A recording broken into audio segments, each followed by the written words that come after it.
నేను నిన్న మొన్న 3-4 వీడియోలు పెట్టినా కానీ ఒక్క షేర్ చేయలే.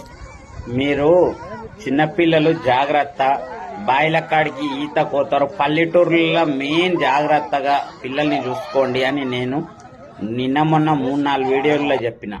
ఆ వీడియో ఒక్కరు కూడా షేర్ చేయలే. ఎందుకంటే ఈరోజు చూడండి, పెద్ద కొత్తపల్లిలో 3 పిల్లలు ఈత పోయి చనిపోయారు చెర్లవాడి. ఒకసారి ఆలోచించండి, ఎందుకోసం ఒక వీడియో మంచిగా సమాజానికి పనికొస్తుందంటే అది 10 మందికి షేర్ చేయాలి. వాళ్ళకు ఎవరో ఒకరు అవగాహన వస్తుంది. నేను ఆల్రెడీ ఎన్నోసార్లు చెప్పిన 3-4 వీడియోల్లో.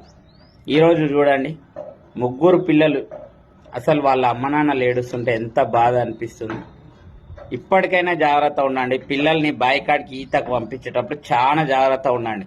మీరు ఎంబడి ఉండి నేర్పించేటట్టు అయితేనే తీసుకెళ్ళండి. ఓకేనా? ఈత వచ్చిన వాళ్ళు ఉంటేనే వాళ్ళని ఈతకి పంపించండి.